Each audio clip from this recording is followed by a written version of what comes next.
Welcome to the Warband, a World of Warcraft podcast. My name is Swaglock. With me today is everyone's favorite, whether you rotisserie it, fry it, bread it up, we have the one, the only, Chicken. Dude, Chicken, how you doing? How has WoW been for you this week? Your adventures on Azeroth? First of all, rotisserie chicken really isn't that great. Let's be honest. It's just cheap. It is cheap. It is cheap, but dude, when you need that's the only reason people get rotisserie chicken, because it's cheap. It's like, this is a good deal. I'm gonna get it. Oh, especially like that Costco deal, that like $5.99. Oh yeah. That's a very good deal. Yeah. That's a very good deal. Anyways, yeah, it's been pretty good. We're recording this a little early, so I didn't get to play too much, but yeah, I got to jump in and play a little World of Warcraft. My biggest pet peeve happened. Like those epic bruh moments where you're just like, really?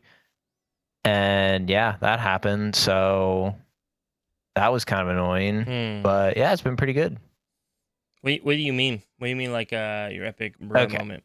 Let me just tell you this right now. Okay. And this is me like calling people out. Like, I'm calling you out. Ooh. If this is you, I'm not going to apologize for what I'm going to say. And this is probably going to get us a 1-star rating on the podcast, but I think it needs to be said. Listen, if you queue in for a Windrunner Spire, right? Mm-hmm. Right. And you get accepted to that dungeon, right? Mm-hmm. Mm-hmm. And, you know, everyone goes to that dungeon, right? Blah, blah, blah. And then someone in the chat is like, hey, can I get a summon? And I'm like, okay, like, yeah, like, you know, we're all in the dungeon, but like 2 of us will walk out, right? Yeah. If I look on the map and you are in Silver Moon, you're getting kicked. Like, I'm sorry, you're gonna get kicked. You're getting kicked. Yeah. And that happened this morning at 6:30 in the morning. And I was so early in the morning, I was like, I do not give 2 craps. And I kicked this guy, and he requeued for our dungeon. I did not accept him. I took someone else. And then that guy did it too. Ooh. Dude, twice. Ooh. And he's like, Portal on CD. Can I get a summon? He's like, one in the chat. And I'm like, dude, like, you're in Silver Moon. Just fly over, brother. Dude, I'll be honest. Sometimes, if Windrunner Spire is a dungeon, and my portal cooldown is still available, right? Like, I can still use it. If the group isn't full yet, if it's like, let's say it's like 3 out of 5 or like 4 out of 5 or something, I will just start flying over there. Like, because it's so close. Dude, why would you not? Yeah, right. And on the chance that we brick that key, then I like keep my portal anyway. So it's not even like it's not a big deal. Like, the flight is fun. I will say, and maybe we can talk about this a little bit today, I do think the old dragon riding is better than the new sky riding. Hot take. Oh, you think? Yeah, I can't tell the difference. I think when they changed it, with the system. When they change, I'll say what I'll say, and then we can move on. When they changed it with the system, I think they made it easier to use for more people. So I think there's a lot of players who actually probably really prefer the new system because it's more straightforward. But I really liked the old system and how it was more dynamic. How like you could do things that would reinvigorate you, right? Give you more vigor faster. Yeah. Whereas now, no matter what you do, it's the same amount of time. I think that your cooldowns are on no matter what. I don't think there's anything you can do. I don't think there's anything you could do to like make your cooldowns go faster. Whereas like before with Vigor, like I knew ways I could fly that would like give me maximum uptime on my Vigor and like make me go so much faster. So like, yeah, I think there are. To be honest, I can't say I've ever noticed. Yes. So. Yeah. Again, I think most players probably don't notice much of a difference. Maybe like a tiny bit where I'm like, oh yeah, like I feel like it takes a little bit longer, but not to the point where I'm like, man, this sucks. You know what I mean? Yeah, because it used to be that if you maintained more speed, it recharged like a little bit faster. Yes. Right. Also, if you like flew like and skimmed the ground, it would recharge faster. So there's like different things you could do that I just don't think do anything anymore. And so low key, I'm not gonna lie, I know they took that out. I would gamble there's probably a lot of players though who actually like benefit from the change, and so like I can't be that upset because I'm sure it's better overall. I just prefer the old one. Yeah, no, I low key, like I said, I had no idea they even changed that out. But back to the conversation, back to the conversation at hand though, right? Like I enjoy the flight over to Windrunner Spire. It's pretty close. I don't know if there's any dungeon right now that's like hard to get to or time consuming to get to. I mean, maybe what's it called? Caverns, maybe. My Zara Caverns. That's kind of like a hard gamble too. Yeah, that one's probably the farthest to go to, and maybe the one you have to think about. Yeah, if you're in Silvermoon. And I get it when somebody's like, "Hey, I need a summon." I'm like stuck all the way out in Timbuktu. Okay, sure, whatever. Like in like Stormwind or like bro, if he was anywhere other than Silvermoon, I'd probably been like, okay, like we'll come out and summon you, right? Yeah, and I don't mind summoning people, by the way. Like I have no problem. In fact, like now in the keys that I do, and probably you as well, I don't think about summons. Like when you're running a 12, you're not thinking about summoning anybody. No. Because you just assume they have their portals. But like if I need to summon somebody, I don't really have a problem. Like I don't mind summoning people. But it is weird when someone gets an invite and the first thing they say is summon, please. And then they're sitting in Silvermoon. And you're like, dude, you can just portal over here. And if your portal's on cooldown, we're running Skyreach. Just walk through the time walking. Walk through the big gold portal. Just walk through the big gold portal and you're basically there. I don't know. Yeah. I think what bothers me is that it's not that hard to summon people. So for people who are listening right now who are like, but Swag Chicken, it's really easy to summon somebody. Why can't you just show that courtesy? Yes, we absolutely can show that courtesy. You're right. Unlike Chicken, I don't kick people from my groups for wanting a summon. With that said... this morning I just... Yeah. With that said, though, I think... I was ready. Yeah, Chicken was ready. With that said, though, this morning, or this topic, right? When somebody joins my group and the first thing they do is, like, request a summon, when it would be so easy for them to get to that content, it kind of feels disrespectful. Like, super disrespectful. It comes across as, and I think, truthfully, I think I'm correct on this. It comes across as, like, I really don't want to put this minimal effort in, so I expect you to put effort in my place. And that's not always a great sign. That's not always a great sign. Yeah, especially when you're about to run a dungeon with with the dude. Now, could like somebody be like trying to grab some stuff off the auction house real fast, and you're actually saving time for everybody by summoning them? Sure, right? Like I totally get it. I just don't think there's anything right now that's like, the way dungeons are set up, I mean, summons are important, and like I still want to summon people, and especially when I'm doing like lower dungeons, I'm always summoning. Like if it's like a 7 or something, like yeah, absolutely, right? Like 10s, I'm usually summoning for 10s because most people don't have their portals. But man, dude, all of the dungeons are just so easy to get to. Sure, I think Nexus Point is probably one that I would easily. Nexus Point feels a little hard. Yeah, right. That can start to take a little while. I don't want to wait that long for them to get there. And again, by the way, I don't mind if like somebody says, "Hey, my portal's down. I'm flying from Silvermoon." Yeah, I'll probably walk out and go summon them to Windrunner Spire. Sure, no problem.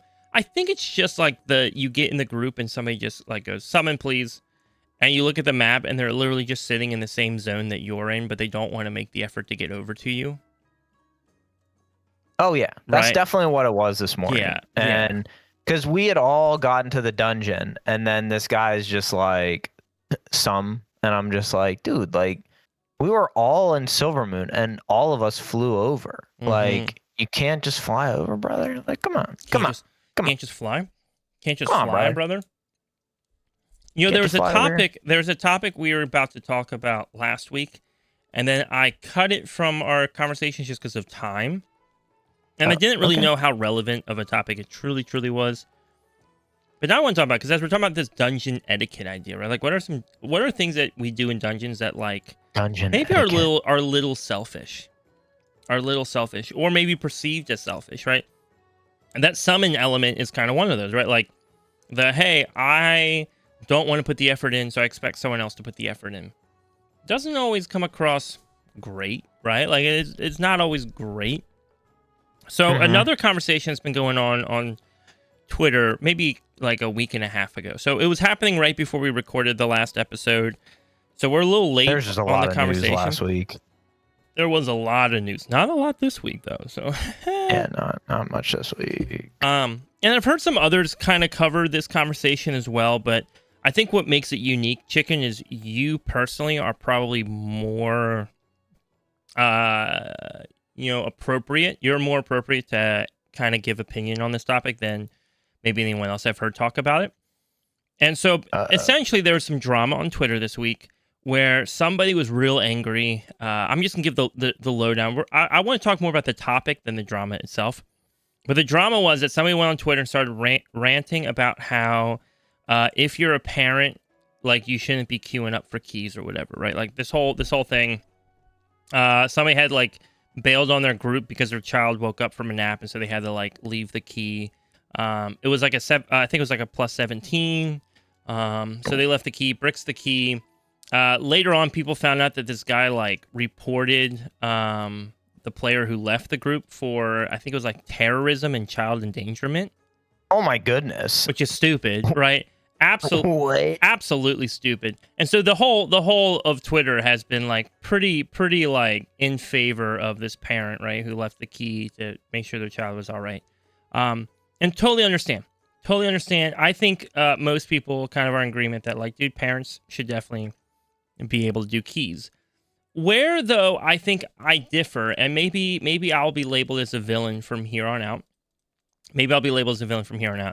And that's okay if that happens. I think I could get some pretty cool villain outfits and stuff, and I could vibe, dude. I could vibe. Maybe get some like glowy tattoos like Illidan, or like a cool set of armor like Arthas. Or maybe like just keep my feet out all the time like Xalatath. I don't know. I'd make a good villain. With that said, do I say that a lot? With that said. Anyways, in regards to the conversation we were having, I think if you're a parent and you are the only one watching your child at that moment, I think it is a little bit rude to sign up for content that requires you to bail if something were to happen and like hurts everyone else in the process. I think that's a little rude. And let me give my argument. Let me give my reasons why I think that's rude. I think the guy overreacted. I think his reaction was terrible. I think his commentary was terrible. But I do think there's a little bit of fairness in his frustration.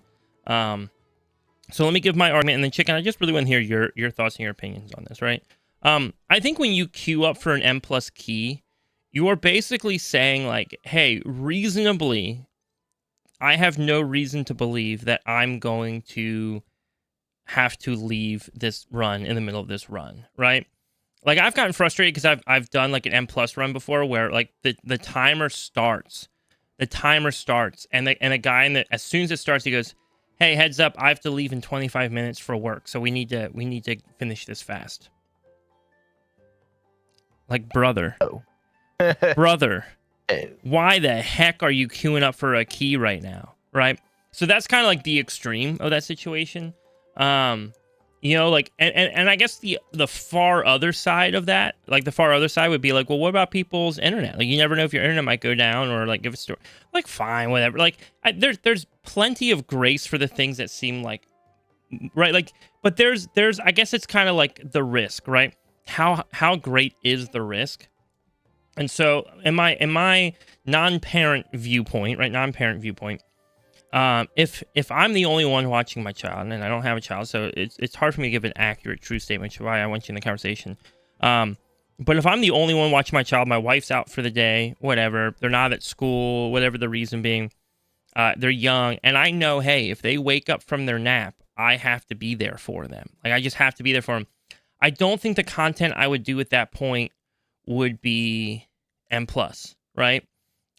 Maybe I would do Dells, maybe I would do like leveling a character, maybe I would do some, right? Like, I think there's lots of stuff, dude. I would even be fine raiding, because if I have to dip while raiding or like pug raiding or whatever, cool, whatever, they can keep going, right? Like, they're not, it doesn't just like kill everything. It's fine. Or do they take a break for 5 minutes while I go handle the situation, come back? I think it's totally fine. I think the moment though that like I just think the risk is so high that like I would just anticipate that I probably have to get up.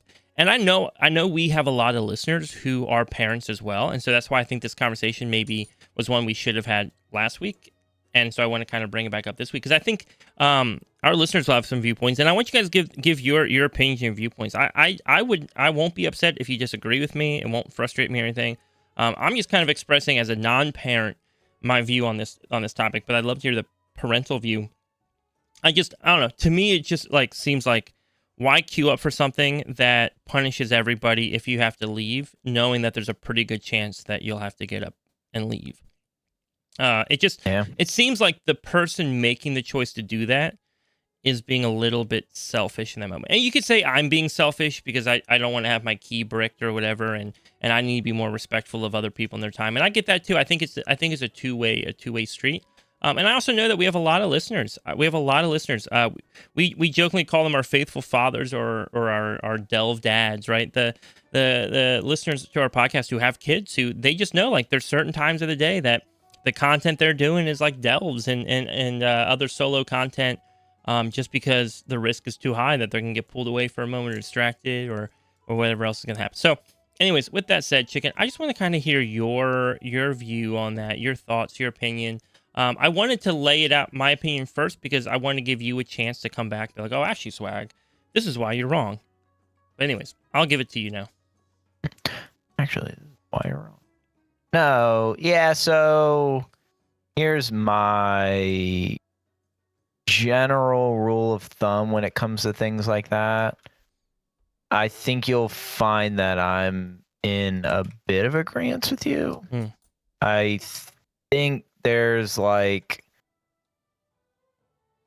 M plus is the weird one, and to be honest, I typically won't do any queued content, or any like party content, if you will, when I have like, and it doesn't happen very often, but like if I have a child sleeping, I will not do any queued content in WoW. Like I'll like, honestly, a lot of times when my kids were sleeping, I only have one kid that naps now. I'd play games like Fortnite and things like that, because if I leave a game of Fortnite, like no one cares. They just like jump into the next one, right? Like it's not like it's like a dungeon where it's like, okay, well, I just wasted like 20 minutes of my life for no like apparent win, and like this is gonna affect everything. And the hard like thing Fortnite too, is just like, oh yeah. And the hard thing too is because one group I heard talk about it, to them 17s was low. They were like, well, it was just a 17, which for you and I, I'd be like, dude, 17 is freaking high. A 17, bro. Right? Like, but I think what people forget too, right, is like, let's say that 17 is now bricked because you left, right? It's not just, oh, hey, we put 15 minutes in and now that 15 minutes is gone, we'll never get back. If that was all it was, that's not the end of the world, right? Like if that happened to me where I'm running like a Resil 15, right? And mid run, somebody's like, guys, I'm so sorry, I have to go. And it's a Resil. Oh, cool. Well, like whatever. That's 15 minutes. Who cares, right? Like big deal, big whoop, whatever. But what becomes the problem is it's like, hey, we're 20 minutes into the 17. It's not my key. It's someone else's key. I have to leave midway through because my child woke up. And now whoever owns this key, first of all, 20 minutes from everybody else was taken away, which could be fine, but it's not great. But now whoever owns this key has to go now spend another 30 minutes, actually probably 45 because they have to form the group. So they're like 45 minutes to go like farm a key back up to a 17. Maybe they don't time that one. So if they go then farm another key, right? So that's where I think it starts to get like a little like extra too. Yeah, I mean that's a fair point. I mean, my general rule of thumb is I don't do any keys. Like any especially time content. I maybe raid I might make like an exception, but like even raid I'm like, I don't want to like. It's mostly like the investment in me. Like I don't really, no offense. Yeah. Well, no, I do care about other people. Like I do want. Like, I wouldn't want to, like, brick someone's key, but it's mostly, like, my personal investment. Like, I don't want to get fully invested in, like, a raid and get like 2 bosses down and then have to be done. It's like, no, like I'd rather just like get into a raid and do the whole thing and not have to worry like, oh, am I gonna have to like leave halfway through this raid because my kid like needs me or something, right? Yeah, absolutely. I mean, my general rule of thumb is I don't ever do like dungeons or things like that when my kid, unless like my wife's here, right? Yeah, right. I mean, and that's just fair, right? Or like when school starts, right, and they're away, right? Yeah, like if they're not here, right? Like at their parents' house or grandparents' house, yeah. Yeah, like if I'm not the sole person watching them, then I'll throw some yeah, I'll come watch your kids so you can do some dungeons. I got you. Throw some Fortnite on or something. Yeah, right. Yeah, no, I just thought it was an interesting conversation because I was happy, by the way, I was happy to see that like the majority of WoW players were in defense of the parent. Like that made me happy, right? Like I think too easily parents, I think, can be like viewed as like an inconvenience. Bro, the terrorism thing is wild. Yeah. Reporting for terrorism and child abuse or child endangerment. And you're like, how is the child endangered? That's wild, if you chose to leave the game to take care of them? Like that's the opposite of whatever, dude. This guy was raging. So I was happy to see that players, but it did just bring up the conversation, and I think it's a conversation that's maybe more applicable for our audience than a lot of other podcast audiences. That just like it's just those values of like how do you manage that time, right? Like before we started recording, I knew my mom was popping by to drop some stuff off. She wanted to come see my wife and talk to my wife for a little bit and show her some clothing stuff she had picked up. Cool. Awesome. But like if my mom said, hey, I'm gonna swing by sometime around 4:00, then at like 3:30, I'm not trying to queue into a dungeon. Yeah. You know, because who knows? She could be late. She could be early. Like, I don't know, right? Like that risk is too high. And so, yeah, it is just kind of like one of those questions of like, you just know, or like if my landlord was like, hey, electrician's coming out today. We're gonna have to cut power for a little bit. At some point this afternoon, just giving you a heads up. I'm not going to then just like that afternoon start slamming keys. Just start slamming keys. Right. Yeah. And then all of a sudden mid key, hey, we gotta shut power off. I'm like, right. Like, no, you're not. I'm in the middle of a key. I'm in the middle of a key. Can't do that. But I'm in the middle of a key, woman. You can't shut off my power. Yeah. I think, right. Like that idea of like dungeon etiquette, it kind of goes multiple ways. And I think I part of the reason why that conversation was interesting to me wasn't just because of you, Chicken, but I've had some like good friends in WoW who I've played with over the years. And I can think of some from even years ago where like they were parents and I don't think they totally grasped that content or that concept because man, dude, they were always leaving in the middle of keys. And it got to a point where like I couldn't play with them. Like they'd be like, oh hey, I can come run your like, key sorry. with you. And it was just hard. It was hard because it was like, hey, I just know there's a really high chance. Now, the exception would be like, obviously, like, I think it's one of the good things about resil keys, right? If you came to me and said, hey, Swag, can we run one of your 13s? My son's napping right now. I think we can fit that in. And it's like all guildmates running. I'd be like, yeah, sure, whatever. Like, let's try it, right? Or like, let's say you had a resil. You're like, Swag, I have a resil 13. Or like whatever, can we run this? I think I have enough time. It might get like messed up, but probably fine. Sure, cool, whatever, right? Like, like at that point, like you've mitigated the risk because even if you have to leave or get distracted halfway through, like the punishment of not finishing that key is so minimal that it just doesn't matter. You know, I don't know. I agree. I think really what I'm trying to say, and I think what you're trying to say is just like, man, as WoW players, when we're doing content, whether it's asking for summons, whether it's like trying to form a group when you know your child's asleep or join groups or whatever, it's just like, how do you take a moment, assess the situation, and say, hey, am I valuing the people that I'm playing with in what I'm doing? I think that's the question. That's just ultimately the question. Like, am I taking a second? Am I valuing this? Yeah. Because, I don't know. Like, again, I think you can plan ahead a little bit. I think people can plan ahead a little bit and be intentional in the things that they do. I'll kind of close out with this about dads. I just saw a post on Reddit this morning. I thought was so sweet.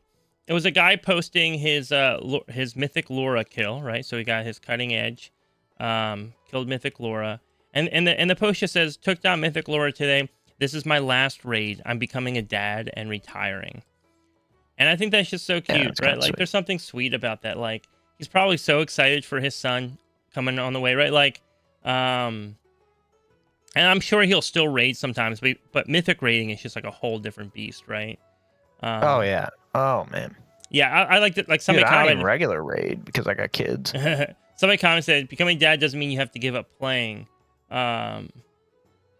And then he responded, said, "Oh, it definitely doesn't mean that, but raiding at that level demands a lot of dedication, and it's time for me to take up less demanding hobbies so I can devote that time to my wife and son." Right? And I just like that. That's just such a good, like, man, like, I love seeing stuff like that where he's not quitting the game. He's just saying, look, I got a son coming. I want to make sure that I'm there for him. I raise him well. I'm attentive. And so, like, Mythic Raid just isn't something I'm going to be able to do. And, right? And I don't know. That to me, so much respect. So much respect. To all the dads, the moms out there. It's mostly dads. I look at our podcast analytics. But if we do have moms listening, we appreciate you too. To all the parents out there listening, though, like, dude, like, I know it's a tough balance. And I think they, a lot of them handle it very, very well and try and be aware of both their children, the needs of their family, and also just like being respectful in how they like plan time for the content that they do. Yeah, it's a hard balance being a parent, finding time for yourself. It is. Yeah, the game definitely is different. Like, especially even myself, like, I swear, like, I do more just like solo queue content that I've in Midnight than I think I've ever done. Really? Would you want solo queue M+? No, I think that kind of defeats the time of M+, or the point of M+. Yeah. I mean, that's basically just delves at that point, isn't it? Just delves. Yeah, we had talked about the other day on the podcast, and I think I had already said this, but then I kept thinking about it, and as I thought about it, I was like realizing it was just more true the more I thought about it. I think any content that has been given let me clarify, any PvE content. I know PvP enough to give an opinion, so I'm not saying PvP it doesn't apply. I'm just saying I don't know if it applies for PvP. But any PvE content that has been given a solo queue option, I think was ruined because of the solo queue option. And I don't mean that the concept of solo queuing ruins the content. Like, that's not what I'm saying. What I'm saying is that I think solo queue forces developers to make that content trivial so that anybody queuing into it can reasonably complete it no matter who's in their group.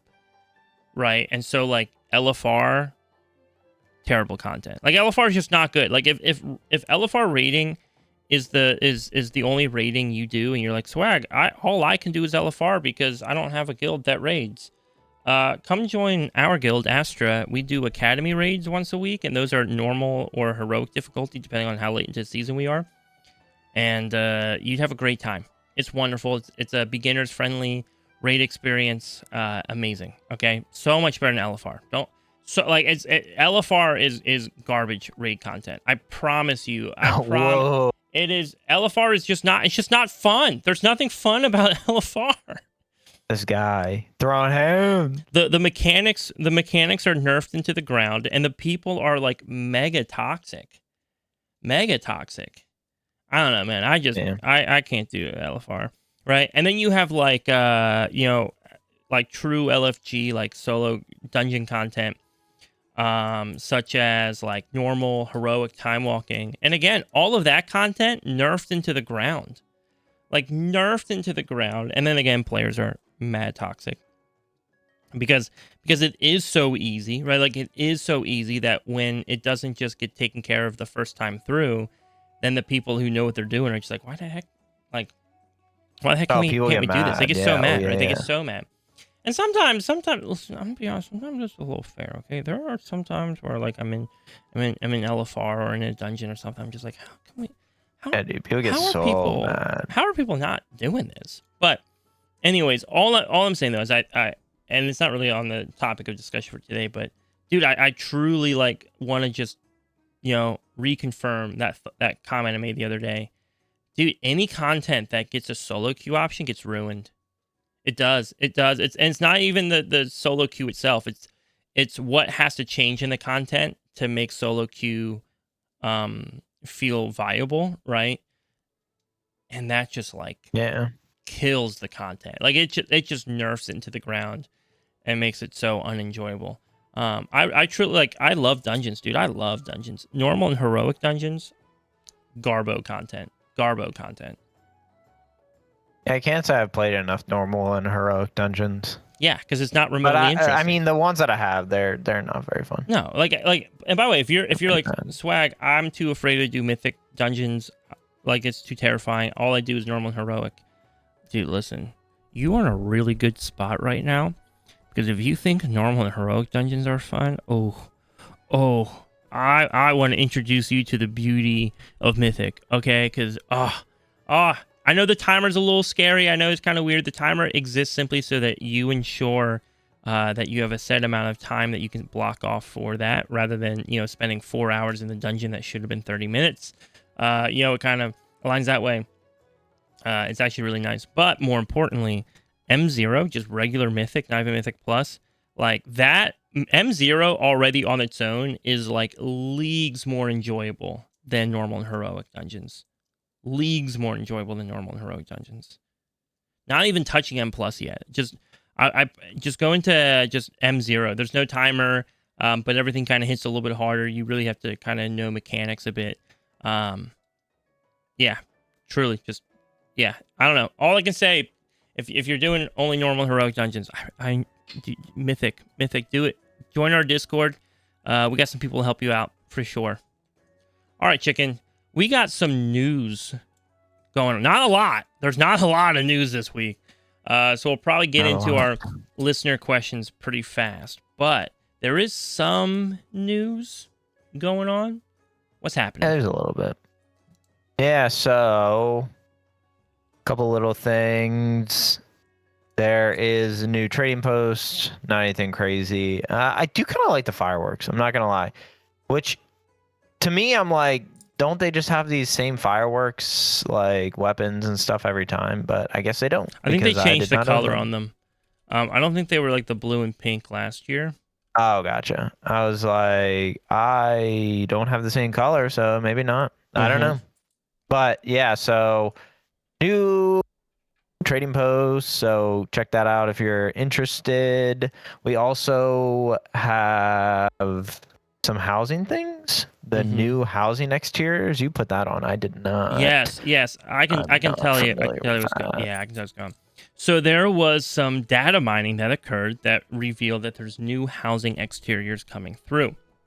However, when the data mining found these housing exterior pieces in the code, they were both or all of them, I don't know how many there were, they were tagged with shop or shop_fall. As in, hey, these are gonna come to the shop in the fall. And honestly, like, it's very possible at one point they were intended for the shop.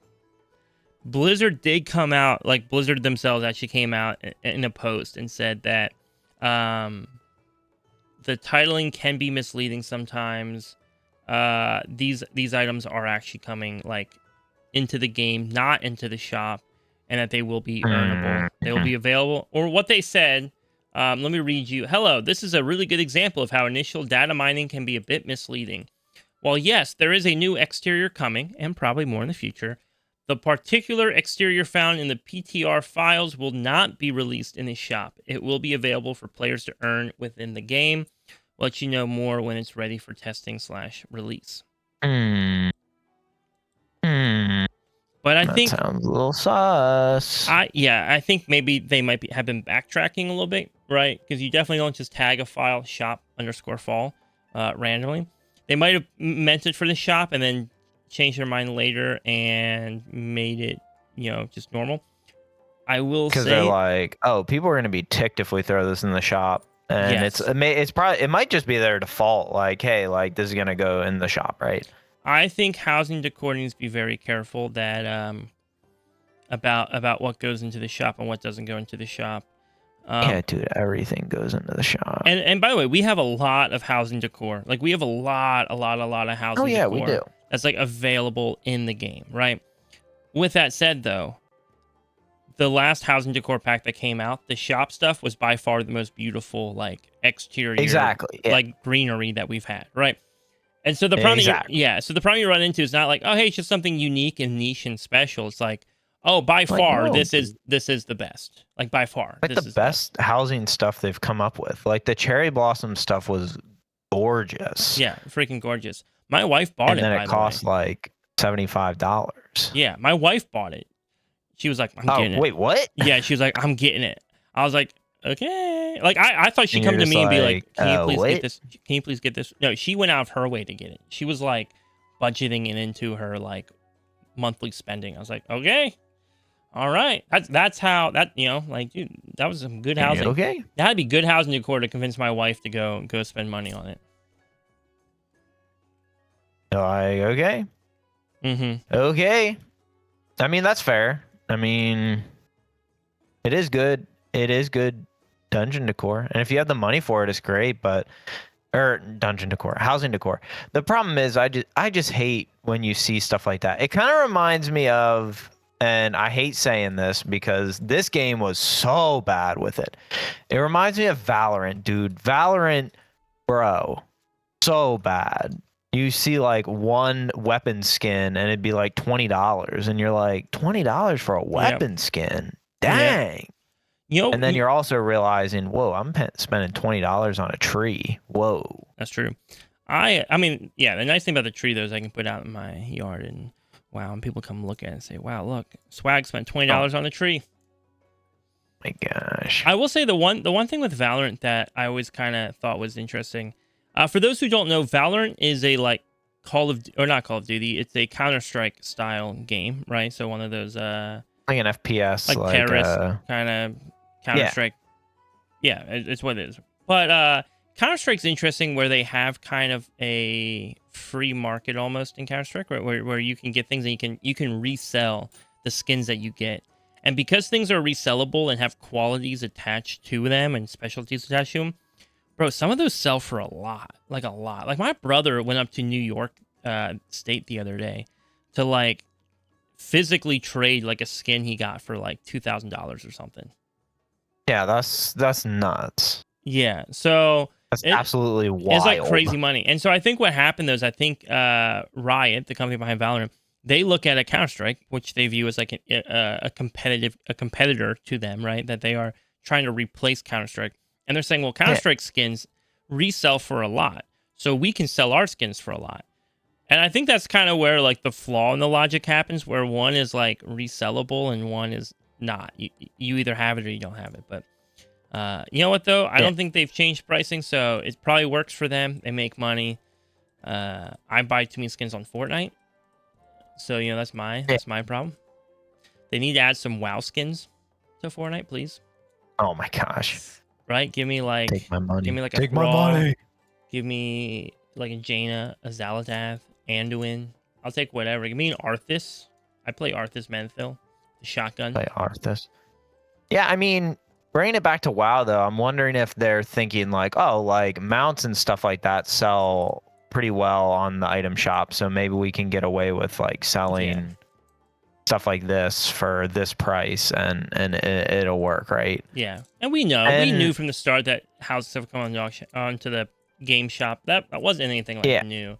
Oh no, like there's no way that they would have ever not done that. And I don't want to ever bag on people that use money to buy stuff on the in-game shop, because if you have it, like do it, right? It's your money, right? Absolutely, dude. I love my if it makes you happy, do it, man. I love my Brutosaur. But it does kind of suck a little bit for the rest of us that just don't want to spend it. And you could say, hey, well, that's your problem. And it kind of is, but what can you do? What can you do?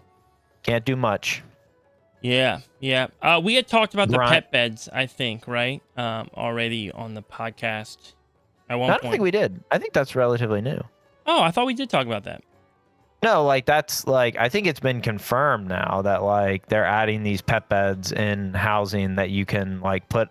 They say non-combat pets, but I don't really know what that means. It means non-combat pets are like not hunter pets and not death knight pets. Oh, okay. So yeah. Okay, so like not your like the like battle pets basically are the ones that you can use. Yeah. Okay. Yeah. That makes more sense. Yeah. You can't add your ghoul if you're like an unholy. Yeah. And you can't add like your pets if you're like a hunter. But okay, I think they that have makes more sense. I think they have ghoul pets you can actually get. So you could still Wait, have say it again. They have like little ghoul battle pets you can get. Yeah, they do. They do. Yeah. But you can't use your DK one though. Like Yeah. No. Yeah. Break the Meta is coming up July 14th through July 21st. Is this the first? No, this isn't the first time that DK or Blood's been in it. Blood was in it the end of War Within, right? I feel like there was one season where Blood wasn't in it. Yeah, back in like Shadowlands. Back in like Shadowlands. No, there were some seasons in Dragonflight. Maybe not. Maybe not. For those who don't know what Break the Meta is, it's a seasonal event hosted by Raider.io. And basically, like, it's just like a fun little challenge thing. There's a few ways that you can engage with Break the Meta. One of the ways you can engage with Break the Meta is by trying to compete at the highest key levels that you can using non-meta specs. Raider.io has a list of specs that count for Break the Meta, right? So you'll see a list of DPS, healers, and tanks that are viable for Break the Meta. And your groups need to be made entirely of those specs. You also need to sign up for Break the Meta on their website. They'll have instructions there, too, of how to track some of those runs that are at the highest level and make sure everything is all good. However, there's a second way that you can engage with Break the Meta. This is usually what Chicken and I do. This is the easiest way to engage with Break the Meta. Honestly, almost too easy, but it's still really fun. You just have to time 2 + 10 keys in groups that are like non-meta specs only, like the qualifying specs only. And if you do that, then after signing up, you still have to sign up for the event. You will get a banner in game that shows your participation in the Break the Meta event. Technically, it's not a Break the Meta banner. It's like a banner that shows that you competed in a competition that season. Break the Meta just counts as one of those competitions that you can compete in, which is always fun. They also do like giveaways. I think this year they're even giving away some Hearthsteel as part of the Break the Meta giveaway. So maybe you can buy some of those housing items from the store that you really, really want. True. Some shirts and game time and other fun stuff that they have to give away. So it's a cool event. If you do the event, one thing to keep in mind, let's say on the 14th, you run those 2 dungeons with your non-meta groups and you get it done. And then you're like, yo, where's my banner? I didn't get my banner.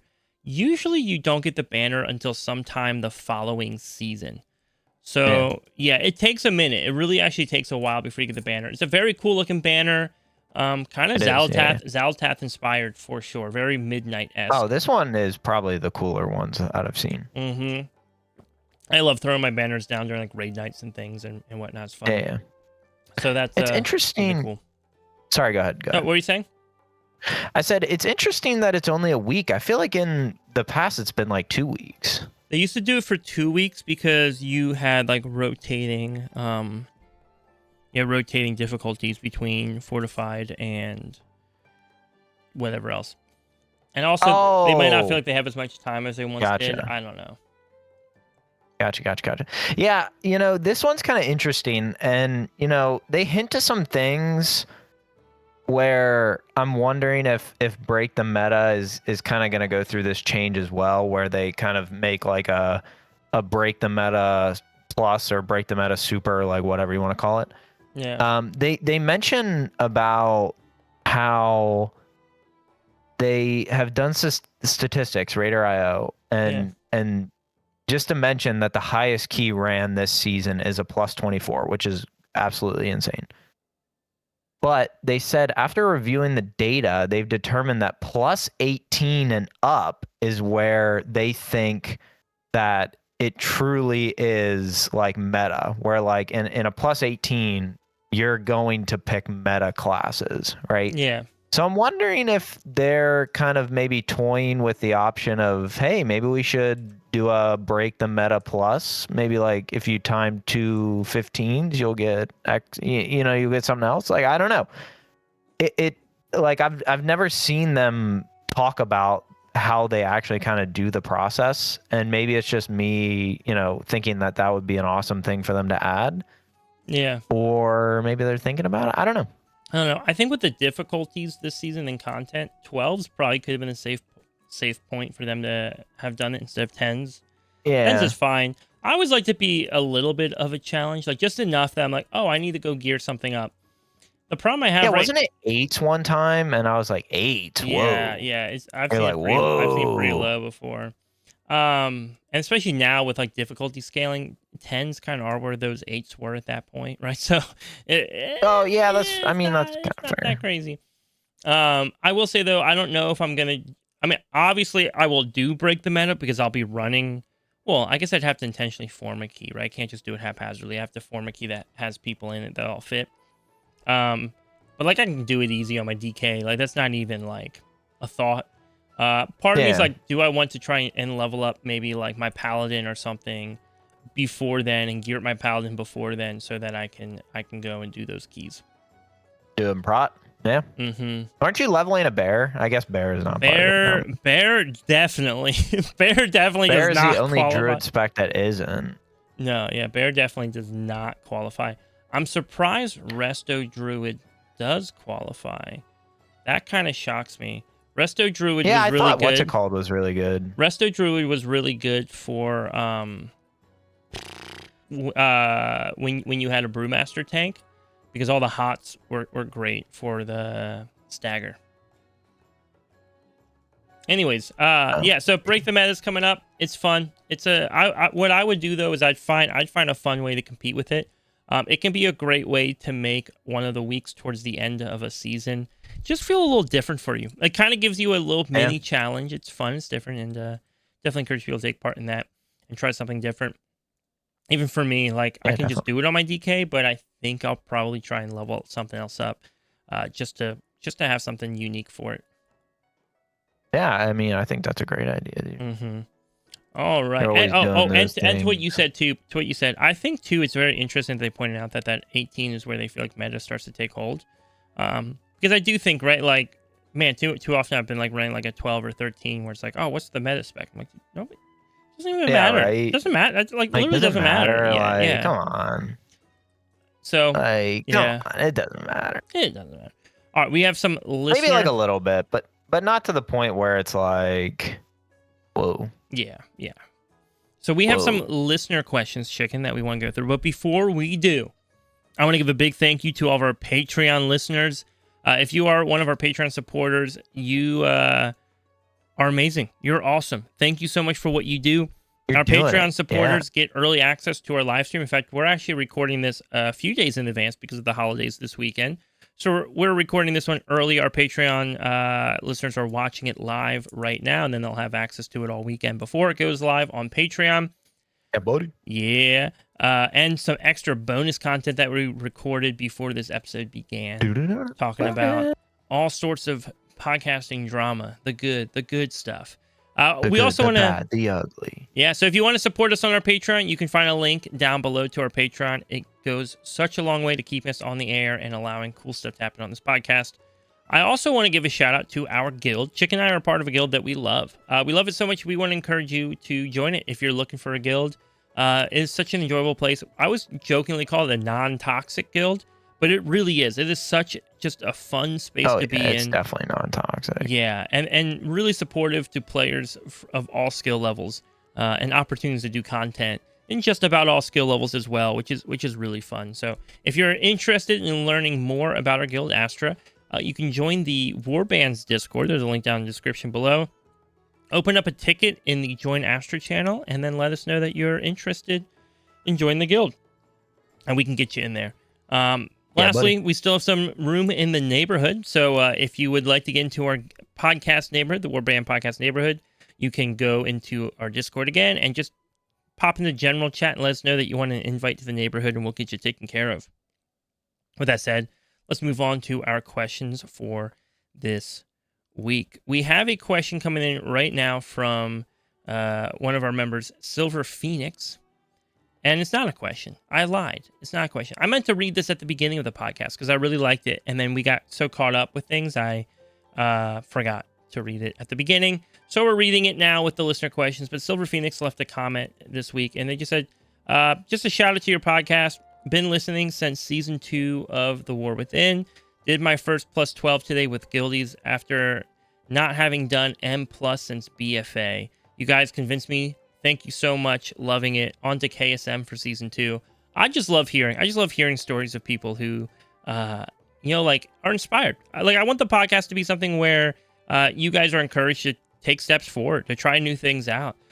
Chicken and I aren't the most hardcore players. We know that. But we want to encourage you. We know that there are a lot of players who would have a lot of fun doing content that maybe is a little scary right now. That seems a little intimidating, or like it'd be too hard, or the drama's too crazy, people are too toxic. But we really do want to encourage you to try things out, and I think you'll enjoy a lot more in Azeroth than you feel like you'd be able to. Yeah, I agree. Absolutely. All right, now a real question coming in from Aggro Management. Hey guys, I've decided to play with tanks. I've been very afraid due to the responsibility of tanking itself, but they are great in ritual sites and delves. I'm still a little timid in jumping into dungeons. Do you suggest doing follower dungeons first, or should I just jump in with regular dungeons? Also, what tank add-on, if any, would you recommend? I don't have dual displays, so I won't be looking at maps while running. Any advice would be great. I have tried all the tank specs in a few delves. My favorites are Prot Warrior, Blood Decay, and Prot Paladin. So fun. Thanks for the great show. Cheers. All right, Chicken, I'll let you start. I got some ideas and thoughts, but I want to give you first dibs on this one.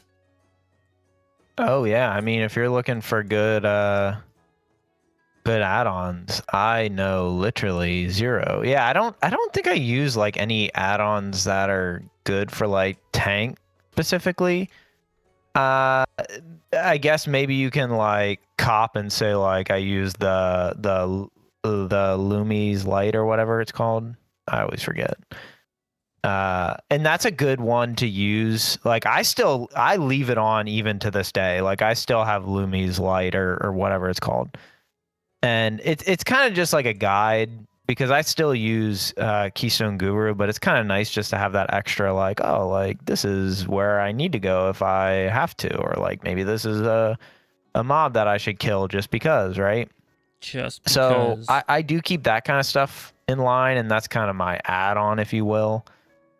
But yeah, I mean, my biggest thing is just be confident. If you feel like you've wrecked a run, you probably didn't, unless you're just overpooling and absolutely just doing some crazy, stuff and just pulling over percent, right? Because you're a nasty demon, right? I would just take your time, just work through dungeons, just build up your confidence, and yeah, don't let people convince you that you're the problem, unless you are the problem. Unless you are. Yeah, because I feel like the tank and the healer are the easiest people to blame. You wipe a key, it was the healer. It's the healer's fault, right? Easily. That's the first person to blame, if not the tank. So if people start blaming you for bricking keys, just be just shake it off. Don't unless you did, then try to learn from it, right? Unless you clearly are okay, yeah, I did brick that key. That's my fault. Yeah.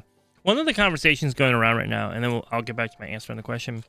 And I almost considered talking about it on the podcast today, and we didn't. But one of the conversations going right now is how do we make DPS a more important role in dungeons, right? Because it feels like there's a lot of weight on tanks and healers, right? Even to what Aggro Management was saying of just all right, how do I follow my route when I don't have a second monitor tell me what how to go, right? Yeah. So those roles have extra weight on them, which then makes players less inclined to do it. And so I've listened to a bunch of people talk about what are options? Can we shorten the timer so that a shorter timer means that DPS have to do more damage? But then in my brain, I'm no, a shorter timer just means that you expect the tank to pull bigger packs and survive, and for the healer to heal more, right? Like, Yeah. right. So like it almost seems like every fix we can think of for how to give more responsibility to DPS actually makes it harder for tanks and healers. I actually have not heard one thing that punishes DPS. Well, I have. In the new dungeon, there's like a haste debuff that goes out. I think though if you fail the mechanic, it gives everybody a haste debuff, and that's kind of stupid. I do think the idea though of individually targeted haste debuffs for people who fail mechanics is pretty cool, right? So like if like one DPS fails the mechanic, they get a 30% haste reduction. I like that because you feel it. Like you feel that lack of haste. You suddenly feel slower. It feels terrible, but you're not punishing everybody else. You're just personally being punished. I've talked to some DPS who absolutely despise that idea with all their being and be like, I would hate that in a dungeon. That'd be horrible. I'm like, okay, great.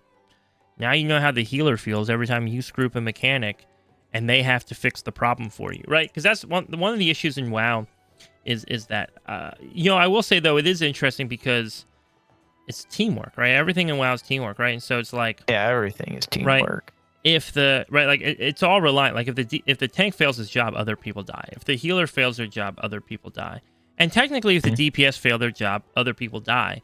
The problem, though, is it's very apparent when the tank fails his job. It's very apparent when the healer fails his job. And the healer, yeah. When the DPS fail their job, it oftentimes feels more like it was a problem with the tank or the healer, right? Correct. Yeah, they'll be like, no, "Oh, dude, I agree with that. The tank couldn't survive this pull. Like that's crazy."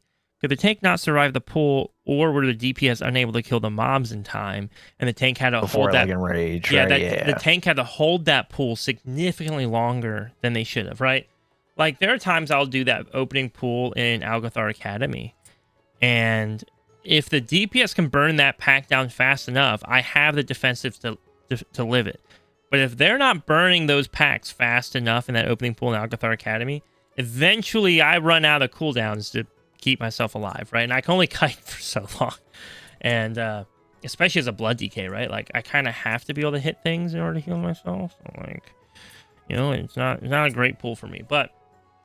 Anyways, back to your question, aggro management, which, by the way, your name does kind of imply that like tanking is in your future. I will say this, in terms of what tank spec to play, I would play whatever's fun. We had just talked about a second ago, right? But everything really truly is viable up to 18s. Blood DK is definitely not a meta tank this season. It does not feel like a meta tank, and yet I've been having a blast running 15s on a Blood DK. Oh, dude. Right? Yeah. So you'll have absolutely no problem. You'll have absolutely no problem on any of those tanks running keys that you enjoy. In terms of starting, I would not advise follower dungeons. But maybe that's just because follower dungeons are not fun. They're just not. And then when you're tanking a follower dungeon, you just feel like you're like kind of fighting against the NPCs the whole time. I don't think there's really a whole lot, unless you want to do one, just because it would help you feel more comfortable. Like to see the route almost. Maybe to see the route, or just practice pulling aggro. Like if you're like, I just really want to practice how to pull aggro, maybe you could do a couple pulls in the follower dungeon. I don't know if you need to do the whole thing. Maybe like 2 or 3 pulls just to see how aggro pulling feels. But at that point, yeah, you could just go right into like heroic dungeons. I wouldn't bother with normal. You go right into heroic. If you feel like your gear is there, if you're like, oh, I've been doing ritual sites, I'm like mostly champion gear or higher, why not just do an M0? Like if you went into an M0 key, like actually, I take back everything I said prior. I take back 100% what I said prior.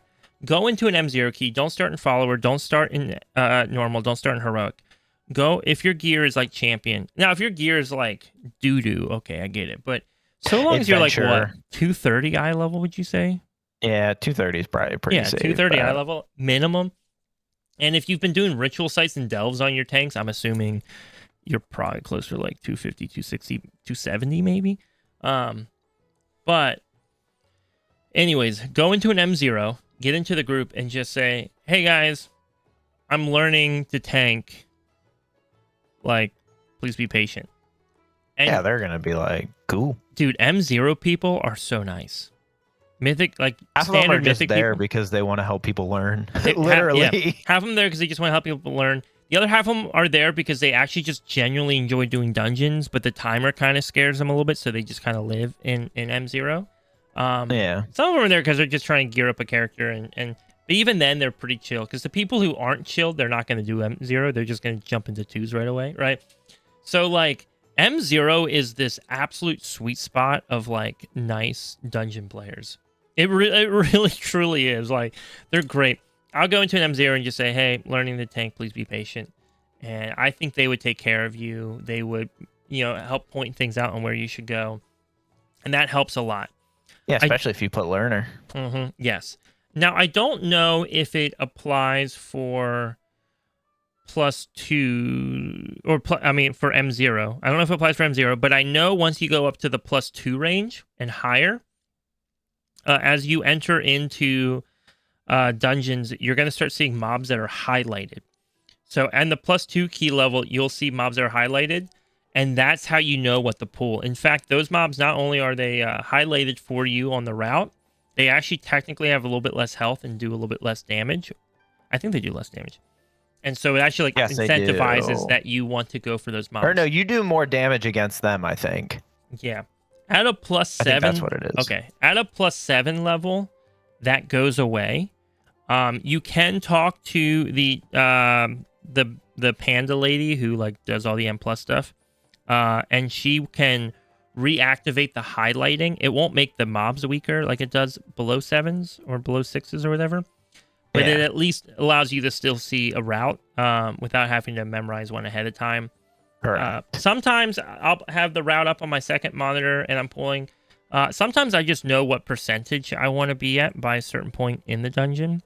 And so I'll be like, at this point I should be at this percent. Like, being perfect on your route really doesn't super matter until you're like over 12, I think. Until you're like in like 15s. Yeah. So 12s. We'll say 12. Yeah, so you have plenty of room to learn and grow. I would if your gear level really like 230, 235 minimum, if you're kind of there, I would just start in M0 and just like let them know, and you'll have a really good time. I promise. I promise you'll have a great time. Those guys are super nice. Yeah. Oh yeah. Most people that are running low dungeons, they just want you to have fun. Yep, absolutely. They're great. All right, we have a question coming in from Wargramps. And he said, hey guys, been a while since I asked a question. I will say thanks to y'all. I finally got into Mythic Plus Dungeons. Heck yeah, Wargramps. I love hearing that, dude. I love hearing that. My question is, what are your feelings about the dungeon selection for next season? He says that he is not looking forward to Murder Row. So I know we talked a little bit about this last week, I think. I'm kind of in the same boat as you. Murder Row as it is kind of makes me nervous. I think that like RP element midway through where you're playing a waiter or whatever, I actually think that's genuinely really fun, but I can understand why people are going to hate that for M+. I just think Murder Row has... absolutely hate it. Yeah, I just think Murder Row has a lot of trash. I think there's so much trash in Murder Row. Yeah, it's pretty trash-heavy dungeon. Now, I will also say, though, like, Pit of Sarin is a lot of trash, too. Maybe not as much Murder Row. So I think... Yeah, but the trash in Pit of Sarin doesn't feel like normal dungeon trash, if that makes sense. Dude, no, it's fun. So that's what I'm saying, though. If they could do the same for Murder Row, like... yeah, no, I agree. Maybe Pit of Sarin was a banger. Pit of Sarin was a banger dungeon. Yeah, Pit of Sarin's a pretty decent dungeon. And the reason why I bring up Pit of Sarin, Wargramps, is because Pit of Sarin, I think that was the dungeon when they announced this season 1. Pit of Sarin was the one that people were like, Blizzard, what are you doing? That's going to suck. Like, that was a dungeon people were not looking forward to. And that's the banger. That's the banger this season. What I've come to learn, ever since, I guess it was the last season of Shadowlands when they started bringing back old content and cycling through things, and they got riskier and riskier with it as time went on. It really just all depends on how Blizzard chooses to tune content. Right? You can have Pit of Sarins. You can have there was one that we had done, Shadow Moon Burial Grounds. That was another one that, like, honestly, I thought was fun. Dude. Maybe it was a little too easy. It might have been a little too easy. That was free. That was a free dungeon. Right. That was the freest dungeon I think I've ever seen in M+. Yeah, right. Now, on the same hand, though, right, not every old dungeon, right, that came back as M+ was good. Like, we also had, oh, dude, what's the voidy Dwarf City Dwarf City one that we did? Had to fight dragons. There were a lot of ogres in there that were really annoying to kill. You know what I'm talking about? We had like 2 seasons ago. It was like 2 seasons ago. A lot of ogres that you had to kill 2 seasons ago. It was like a dwarven city that you're running through. Why can't I think of the name? I feel so bad that I can't think of the name of this. I'm like looking through like my I'm looking through my spell book at my portals and I'm like blanking. Oh, dude, it's definitely Theater of Pain? No. Like a dwarven city. Theater of Pain was not a dwarven city. Oh, Dwarven City. Sorry. Yeah. Dude, I'm blanking. It probably would have been like a cataclysm dungeon, maybe. You think? Grim Batol? Grim Batol, that's the one. Yeah, right. Grim Batol came back, and that one kind of sucked. I'm not gonna lie, that was kind of terrible. Yeah, Grim Batol wasn't the funnest. No. So the point just being, you know, it's funny because I think we've got a few questions from people asking about what dungeons we like, and normally in the past, I think you and I would have sat here and ranted like, "Why is this coming out? Why is that coming out?" or whatever. At this point, though, like until we play it, I just don't know. Like I think I would have to go onto the PTR and test these dungeons out and tell you. But what I have found is it totally just depends on how Blizzard tunes things. And Blizzard put out a big long post too of like all the changes they're making. And whatnot. Yeah. I agree. Yep. So we'll just wait and see. Time will tell. Time will tell. But I do agree that Murder Row looks hesitant for me. I could also turn around though and think Murder Row is the greatest dungeon Blizzard's ever made. It just depends on how they tune it. It really does. I will say this though. Back to our opening conversation on the podcast. If I get into a group and somebody standing in Silvermoon asks for a summon to Murder Row, they're going to become Murder Row. Oh my gosh, this guy. All right. Sorry. Listen. I started this. I've got some grace. I've got some grace for people. But dude, if you're asking for a summon for something that's one street over, maybe not. I've started this. Maybe not. All right. I'm gonna end it. We've got one more question for the podcast coming from Tiger Ace Ray. It's kind of more of a silly, goofy question, but you know, it's kind of the end of the season. It's fun. You know, always fun to have something random to talk about. All right. Tiger knows that I love Chick-fil-A. I think he knows you love Chick-fil-A chicken. Yeah, I like Chick-fil-A. So he asked us if you could be the first operator. That's like somebody who like runs a franchise of Chick-fil-A. If you could be the first operator of a Chick-fil-A in Azeroth, where would you open your location? Huh. That's a good question. Let's be honest. There's only one answer for this. It's Orbos. Yeah, it's got to be Orbos. Dude, where the heck are you even getting a supply of chicken in Orbos? That's none of your dang business, sir. Makes sense. It's Orbos. It's got to be Orbos, right? You're just circling the flying city, and then you just come across it. Chick-fil-A. Ooh, that makes grab sense. some Chick-fil-A. Dude, Silvermoon actually would not be that bad. Silvermoon would not be that bad of an option. Yeah, Silvermoon wouldn't be bad. Stormwind would be pretty good. Stormwind would be a pretty good option. I'm trying to think though, like if I could open, I'd probably pick like Silvermoon Eversong Woods. That's always beautiful. I don't think they have a problem eating chicken. So that'd be pretty much a vibe. But also like, I'm trying to think if there's anywhere like aesthetically, Goldshire could be a vibe too. I know Goldshire's weird on RP realms. I don't mean in that way. I just mean like a small town right outside of the major city of Stormwind. Yeah. Could kind of be nice too. But probably in Stormwind would be my pick. Stormwind. Yeah, I like Stormwind. Yeah, Stormwind feels pretty good. It is pretty good. But that's everything that we have time for today on this episode of the Warband podcast. Chick and I are getting ramped up for patch 12.1. We're so excited. And we are continuing our road to 100. We have only 2 more episodes after this one before episode 100. So we're pretty hyped. We're pretty amped up. It's going to be a good time. So we'll see you next week with episode 98. Yeah, buddy.